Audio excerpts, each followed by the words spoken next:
So you want to learn how to play guitar, eh? That's awesome! Maybe you were inspired by some of the legendary guitar heroes of yesteryear. Or maybe it was a modern virtuoso who has lit the fire under your ass. Maybe a year like 2020 and the total lack of large-scale entertainment has you seeking out new hobbies and interests to fill your time. Or perhaps you're living in a constant state of paranoia brought on by the imminent oncoming of an Orwellian technocracy. For whatever reason it may be, I am stoked that you've decided to pick up the guitar. It is stimulating for the mind, body, and soul all at the same time. It helps to reduce stress and anxiety, it improves cognitive functioning, and it makes the concrete and abstract thought processes of our brains work together in beautiful harmony. The benefits that come from playing the guitar are endless, and there is almost no con beyond the expense that it might bring about. But of course, there's budget-friendly options out there, so you really shouldn't have to worry all that much about finances. And since you're so eager to pick up a sixth string, I am here to feed you a slice of the guitar pie. Now, you're probably asking, what the hell is a guitar pie? That doesn't sound particularly appetizing, and I would agree. It would be very woody and metallic and just kind of gross, really. But this is not literal pie, but rather pie for the brain, pie for the mind, pie that you can eat with your eyes and digest with your ears.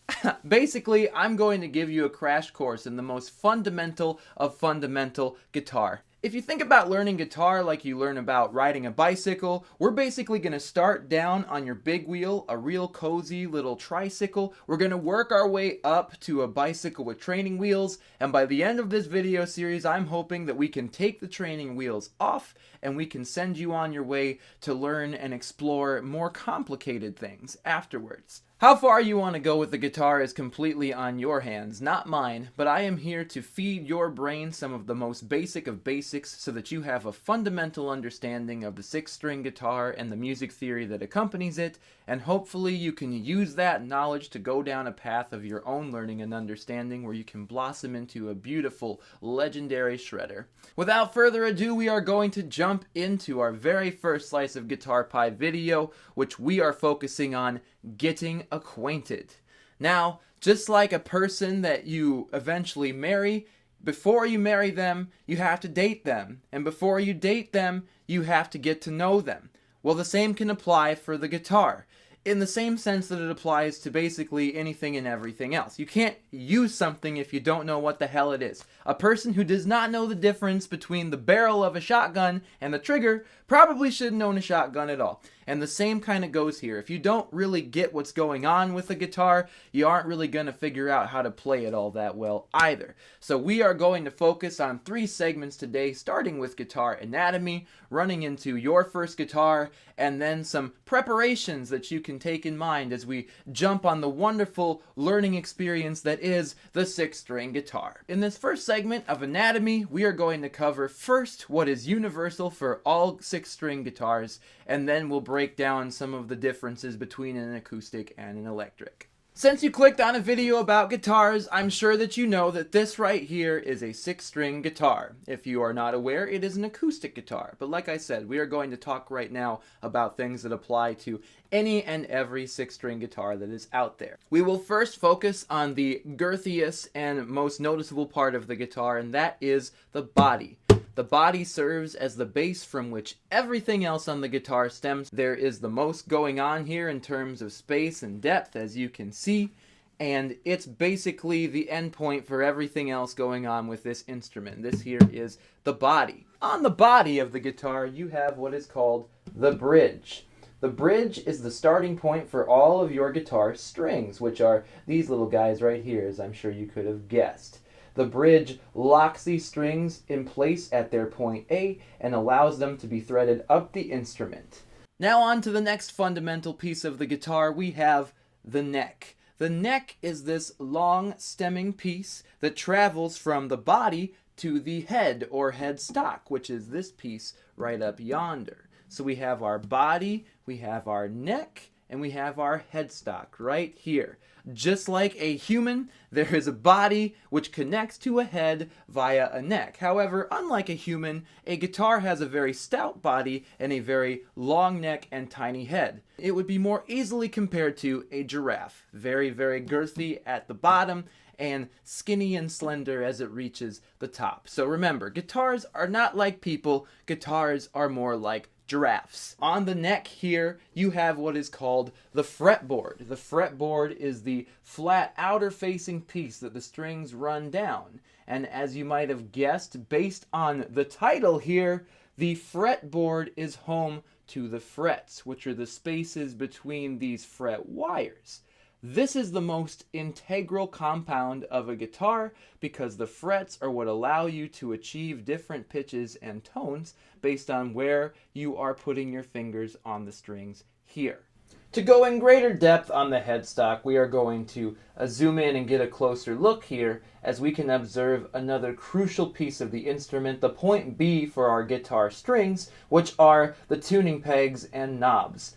Basically, if the bridge down here is point A for the strings, their destination or point B is at each of their assigned pegs and knobs. With these, you tune the instrument, which is either increasing or decreasing the tension between point A and point B by loosening or tightening the string.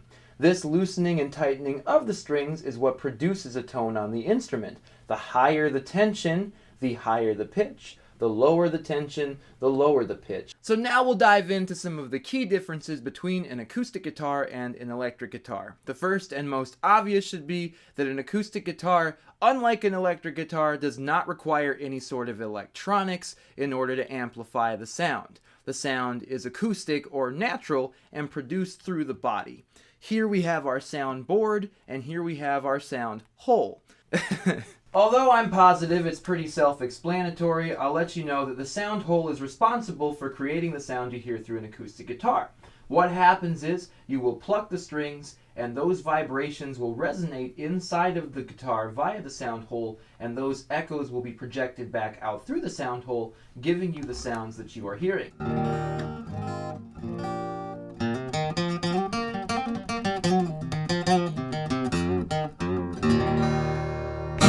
Acoustic guitars are known for their warm, natural tones.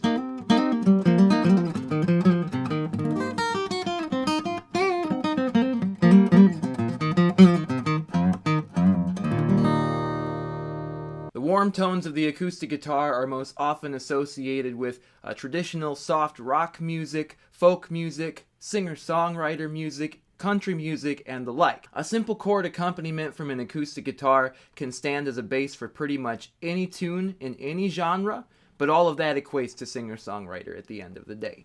So that pretty much sums up the acoustic guitar. We have our body, our sound board, our sound hole, our bridge, which is the point A for all of our strings, our neck here, which is home to the fretboard, which is home to the frets, which leads to the headstock, and then our point B for the strings, which is the tuning pegs and tuning knobs. And again, these create a tension between point A and B. The higher the tension, the higher the tone. The lower the tension, the lower the tone. Another factor to consider is the gauge of strings. Acoustic guitars tend to have a somewhat thicker gauge. The reason being is because you are producing a sound naturally, therefore the heavier strings will give a heavier vibration and then a louder sound.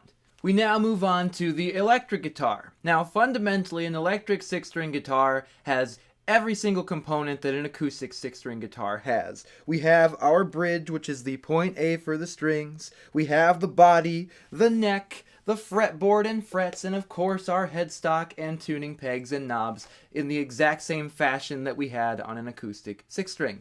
The difference between the electric guitar and the acoustic guitar mainly comes from how and where the sound is projected. The most noticeable and substantial difference should be clear just by taking a look. There is no sound hole on this guitar, and the guitar itself is considerably thinner than that of an acoustic build. Instead of a sound hole, you will notice these big rectangular shapes here.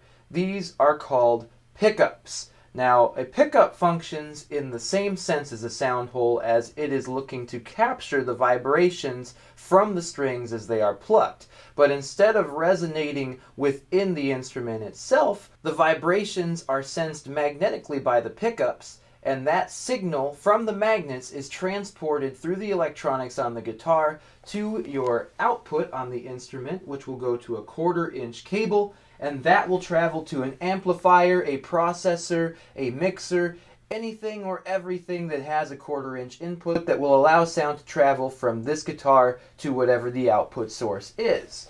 With these pickups, we have our pickup selector.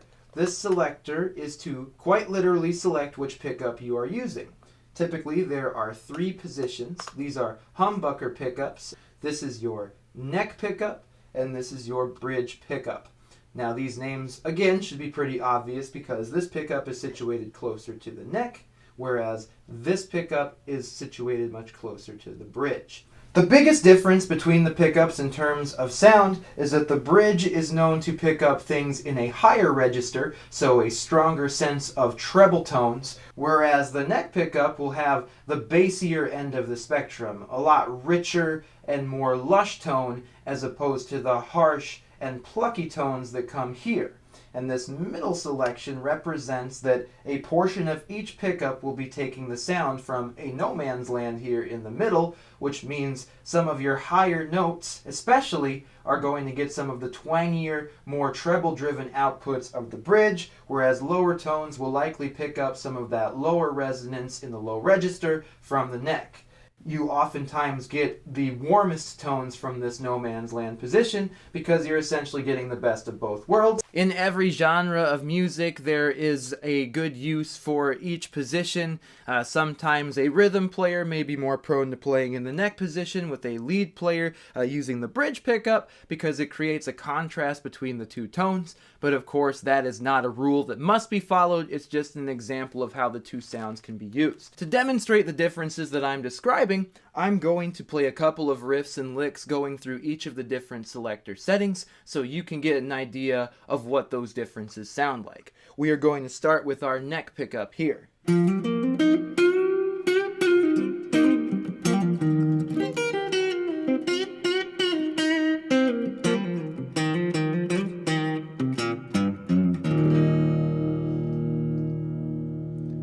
Now we're going to no man's land, or the middle selection.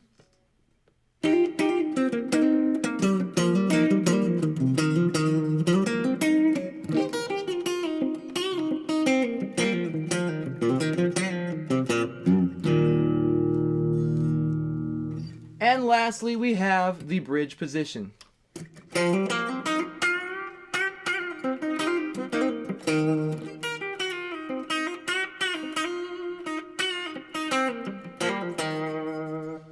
As you can see, especially with the contrast between the neck and the bridge, considerably twangier sound when it's picking up from the bridge.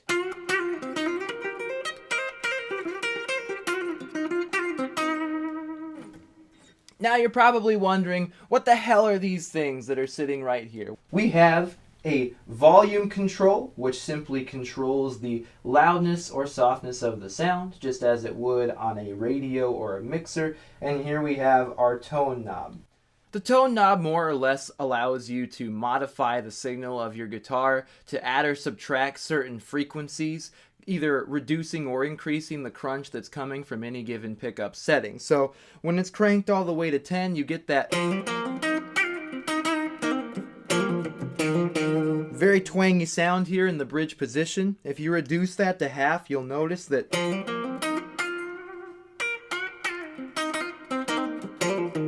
the twang is still there, but it's a little less abrasive. And when you bring it all the way down to 0, there's almost no attack there anymore. The tone knob is a component of the guitar that I fiddle with the least of everything because I find that the setting in 10 is usually the richest in terms of tone, and that you're getting a lot more tonal diversity by mixing between the different selections as opposed to modifying any given selection. This is something that you'll have to figure out for yourself. When I first began playing guitar, I found that the 0 position on the tone knob allowed me to get a much cleaner lead sound, but I've kind of walked away from using that as a crutch considering I've figured out how to better manage my pickup selection over the years. Now that we've covered the electronics on board the guitar itself, it's time that we talked about one of the most massive differences between an electric instrument and an acoustic instrument, and that, of course, is the ability to output a signal via a 1/4 inch cable.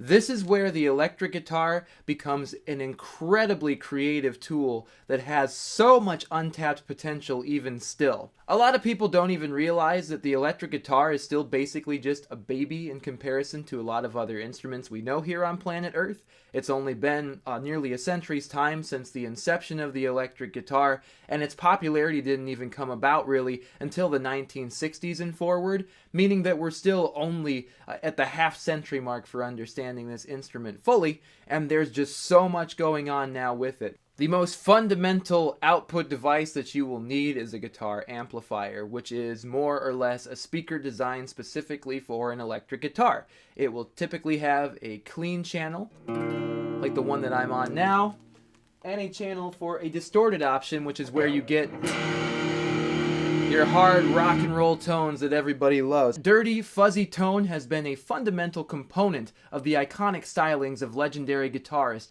Everyone and their mother thinks of a screaming guitar solo whenever they see one of these bad boys.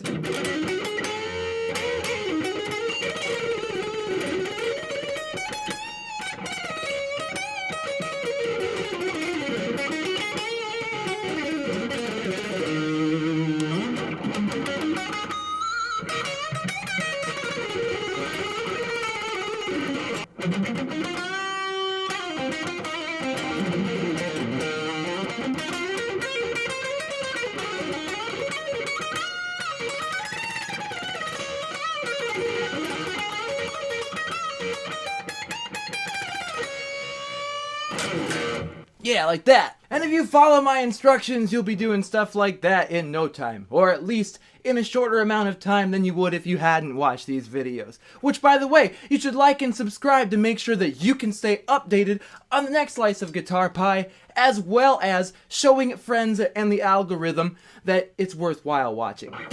So yeah, distortion is obviously huge for electric guitars, and on top of that, this little quarter cable can be output to such a huge, and I mean gigantic and ever-growing library of effects pedals, processors, even computer hardware, sending your signal into all sorts of devices and being able to edit it in so many different ways. The possibilities are truly limitless when it comes to an electric guitar. I'm not even going to get into all of the effects today because we'll save that for another time, but let me just tell you that the electric guitar does open the door for so much creativity and so much craziness.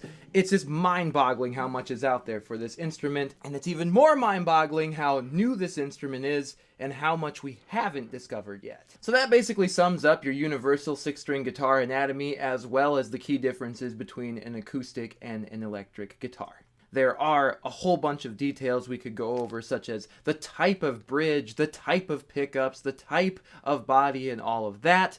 But we don't really need to look over those details. We'll talk more about those as we explore guitars in videos, but what I've shared with you here is the basic anatomy and structure of a 6-string guitar, so now when you pick yours up, be it acoustic or electric, you kind of know what's going on. And that brings us to our next segment, which is your first guitar. One of my least favorite questions to be asked is, what should I get for my first guitar? I have like a very specific answer that I'm kind of gonna lay out for you here, but just realize that really almost any guitar will do, as long as it's not like some cheap you bought it on wish.com kind of thing. You're not gonna run into too many issues. Budget brand guitars are usually pretty damn okay for the price, and they'll get you where you need to go. The only thing that you really need to beware of in terms of buying quote-unquote cheap instruments is that when you get something really cheap, the materials like the wood that is used or the craftsmanship that was put into it could be poor, so you could run into weird things like bad action on the instrument, a guitar that is difficult to keep in tune because it's set up incorrectly, maybe the fret wires are placed in a manner that creates a buzz that wouldn't be there from a higher quality guitar. There are some things that you can run into when you buy like the cheap, but I would never advise for that anyway. I will tell you though that learning on a instrument will probably make you a better player, because if you can make a piece of sound good, then you can probably make a well-built instrument sound even better. So that's something to think about, but I would still advise against getting a complete piece of crap. Like I said before, what you choose as your first guitar is completely up to you at the end of the day, but I'm going to make some suggestions for, the price range, the quality, the variety that you might want to look for that's going to be most beneficial to your education and just your education. So if you think I'm going to recommend the coolest looking guitar or the most high-end comfortable guitar, that's not necessarily the case. You can do whatever you want, but I'm going to give you a baseline idea of what is going to be the most valuable for you as a new player, someone who's getting introduced and acquainted with the instrument, something that's going to have a lot of educational value for you. So the age-old question is, should I get an electric guitar or an acoustic guitar first? My answer is 1,000,000%. Get yourself an acoustic guitar first. I know this is like a moment for some people watching because the electric guitar is so much cooler and you can't shred on an acoustic guitar. Well, first of all, I'll tell you right now that saying I can't shred on blank, that is called being lazy. If you are a good guitar player, you can shred on any guitar, and that is what I'm going to teach you how to do. This isn't about having the best of the best or the worst of the worst in terms of your instrument. It's about having the skill and the knowledge to make whatever you're using sound better. But I would always recommend an acoustic guitar first. And I'm guessing you're going to ask, why is that, Casey? Why? Reason numero uno. An acoustic guitar is an independent instrument, meaning that all you have to purchase to make this guitar work is the guitar itself and the strings that go on it. But as you may have noticed from visiting any place that sells instruments, there usually are strings, albeit not the greatest ones, already attached to the instrument. So if you go online to purchase a guitar or go to a guitar shop or some other retailer where guitars are sold and you buy an acoustic guitar that has strings on it, that is literally all you need to get playing. You can hear it with minimal accessories or effort. The guitar is already playable, it already produces sound. The only other things you'll need to pick up really are picks, a guitar strap perhaps if you're planning on standing up or trying to set it in motion, and then there's a couple other auxiliary things like guitar humidifiers if you're going in depth on it, but at the end of the day, the acoustic guitar does require less to function than an electric guitar.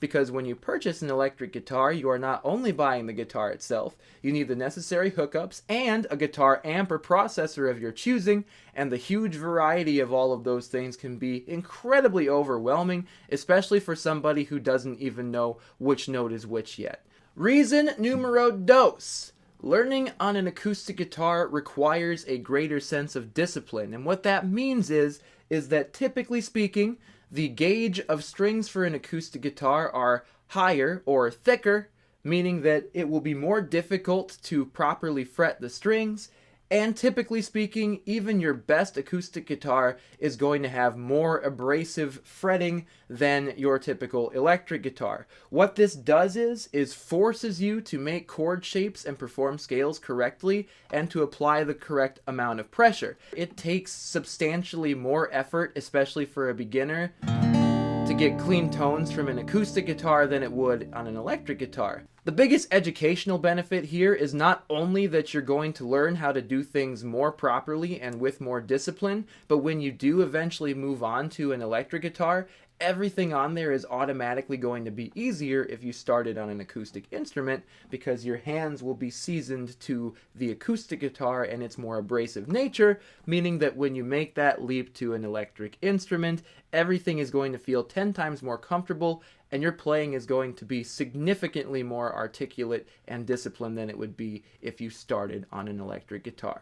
Reason numero tres is definitely portability and accessibility. When you play an electric guitar, you have to lug around all of the proper hookups, you need an amplifier, and of course you need a source of electricity to power everything.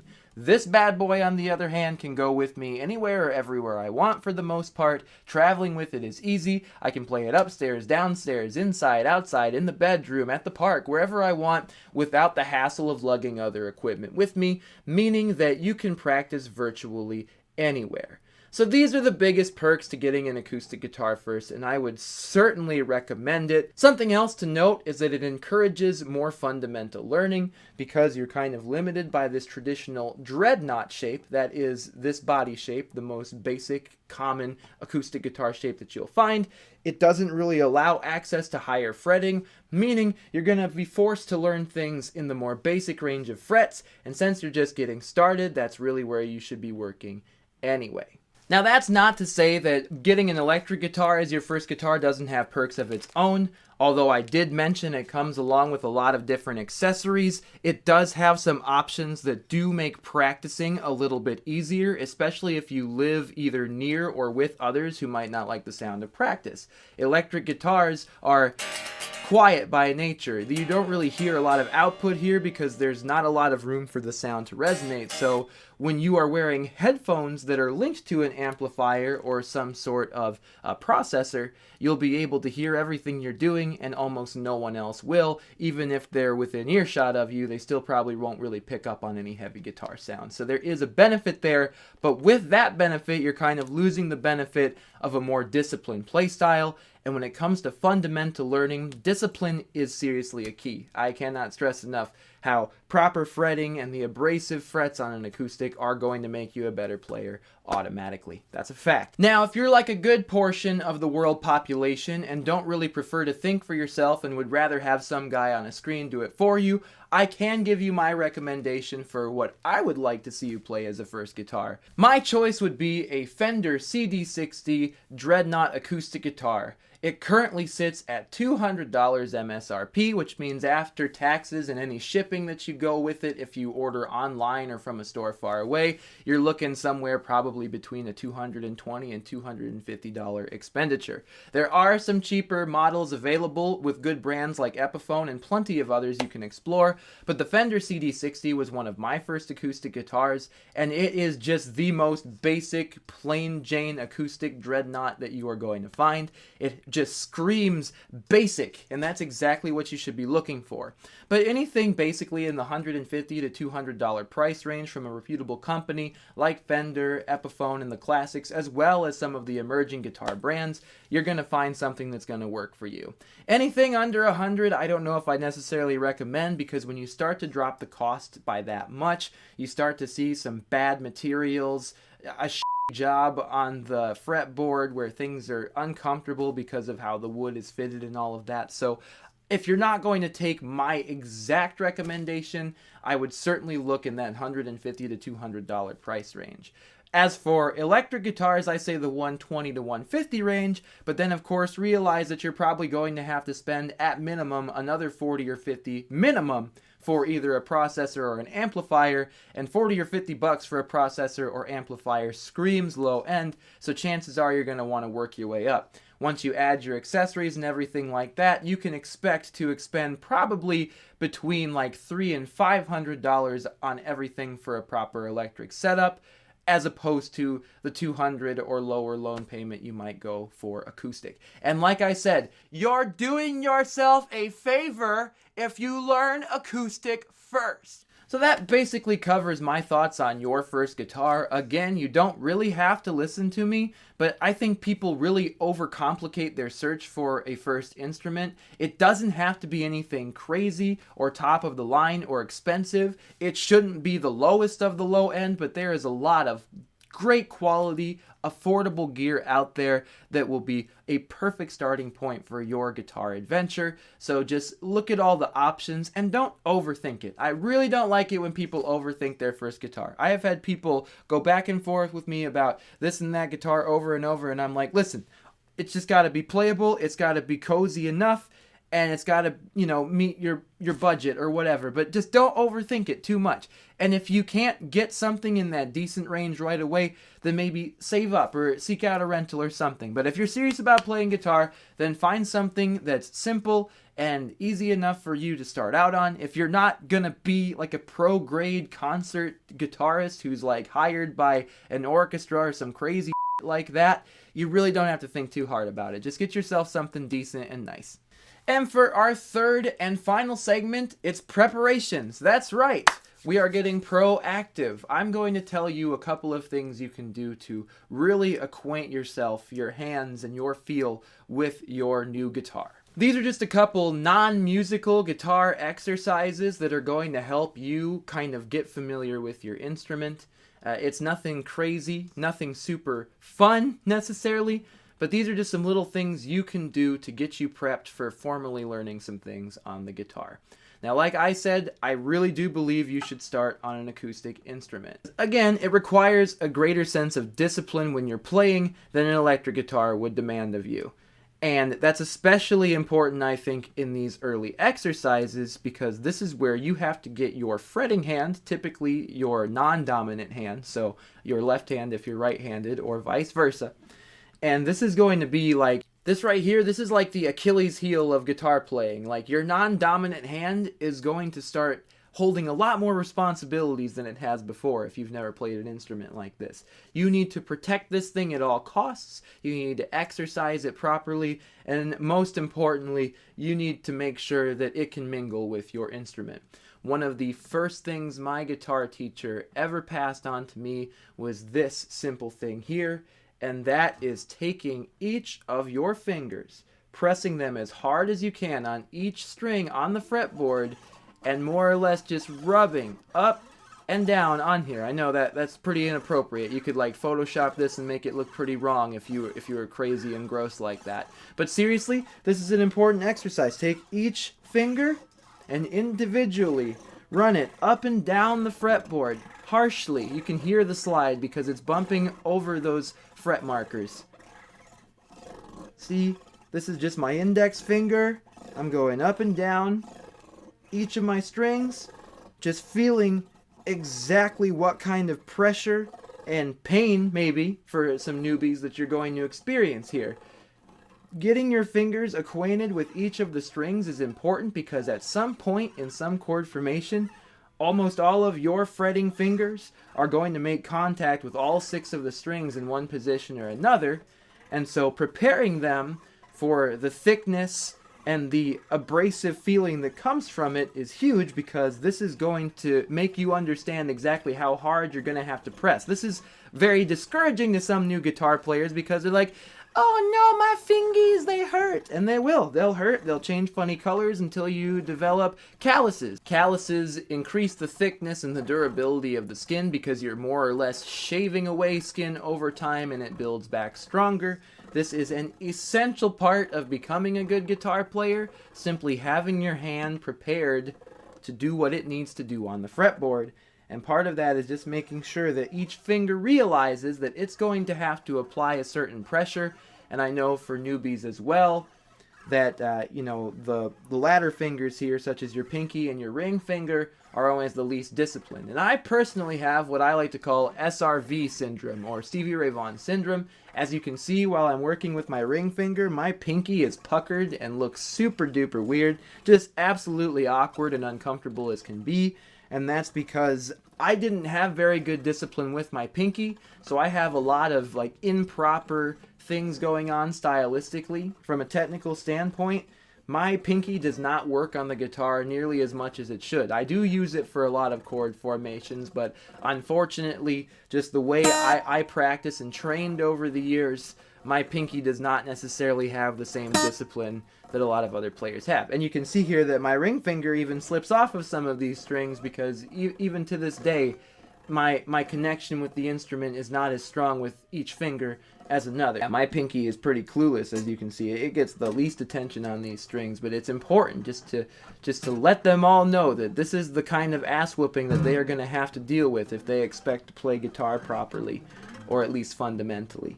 So it's very important to just rub the fingers each up and down each string so you know what kind of motion and pressure you're dealing with. I know this just looks ridiculous and suggestive. I'm sure a lot of you dirty-minded rats out there are getting a huge hoot out of this stroking motion that I'm making, but it is seriously massively helpful to your playing and to your dexterity to do this exercise. Now, in the same sense that we did each individual finger, I also like to bar the fingers and to run them along all of the strings this way.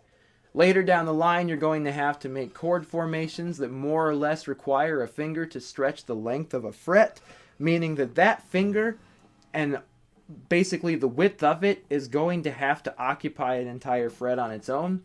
So you're not only feeling pressure on the tip of your fingers, but a lot of times when you're sliding and soloing, the entire body of your finger is going to be there.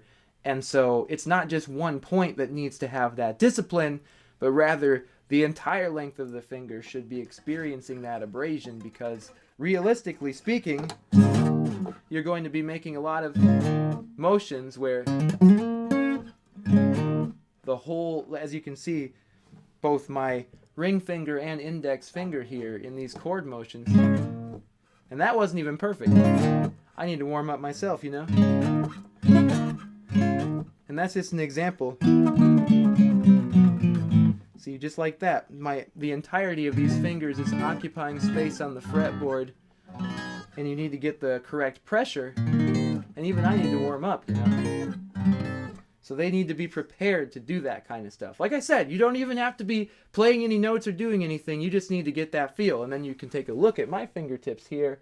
And if you notice, you can see like the white spots from the callus and the indentations from where I was just exercising. Yours will probably look more extreme and maybe a gray or purplish color. Obviously, if you feel you're straining yourself, just like with any physical exercise, you need to take a break. Don't hurt yourself. Don't bleed necessarily. I mean, it may happen, but don't bleed. You might have to put some blood, sweat, and tears into it, but for this first exercise, I wouldn't push you that far. You just need to get to a point where you understand exactly how abrasive it's going to feel on your fretting hand. As a final preparation, we are going to work with the strumming hand on some basic strumming.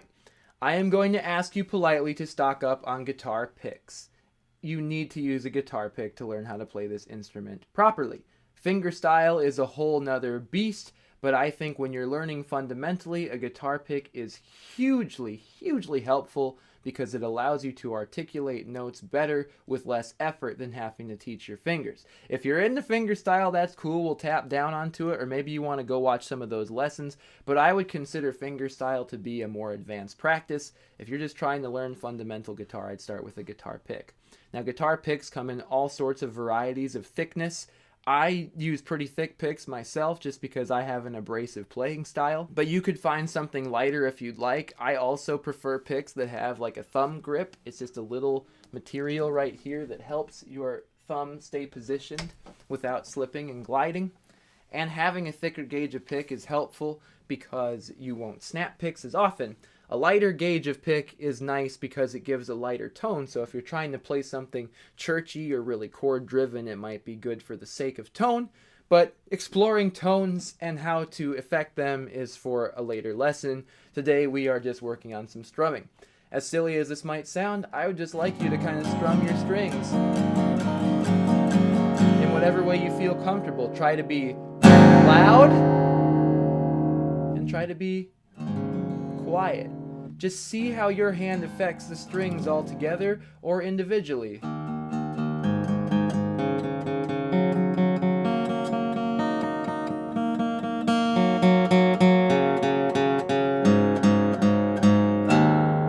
Just experiment. Dynamics, which more or less means volume switches in your music, are hugely important for playing any instrument.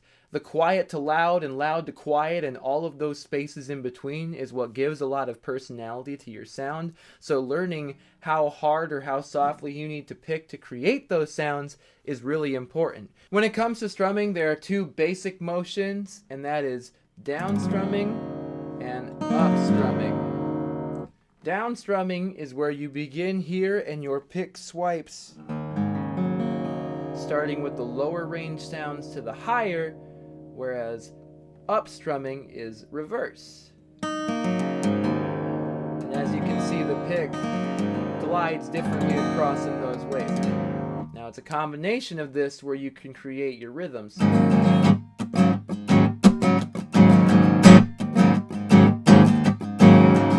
I'm not playing anything but open strings really, and just figuring out how you can comfortably work between those different strumming patterns is important, because a lot of new players especially will get thrown off by an up strum. They'll be and down strumming as you would, and then as soon as they go to up strum, they'll drop their pick or lose it in the sound hole, which is always just really annoying. It's just a good idea to work on some of those easy basic strumming patterns even when you're not doing something with your fretting hand. That way you are acquainted with those feelings and sensations when it's time to make these hands work together, which is what we'll do in the following video series, A Slice of Guitar Pie. But that really covers this introductory episode. I know it's just a lot of logistics, but you need to be acquainted with your instrument before you can play it properly. In the same sense that SpongeBob SquarePants had to date the marble before he could carve his statue properly. It's the same logic here, folks. You gotta know what the hell this thing is in order to use it, and I am excited for you to join me on this journey learning the basics. In the next installment, we will begin covering much more in terms of music theory and how it relates to the guitar, so I hope that you will subscribe and stay tuned. I am so excited to be your guidance. I hope that you have enjoyed watching me sit here and talk about guitars today. I can't wait until the next time I get to serve you a hot, fresh slice of the guitar pie.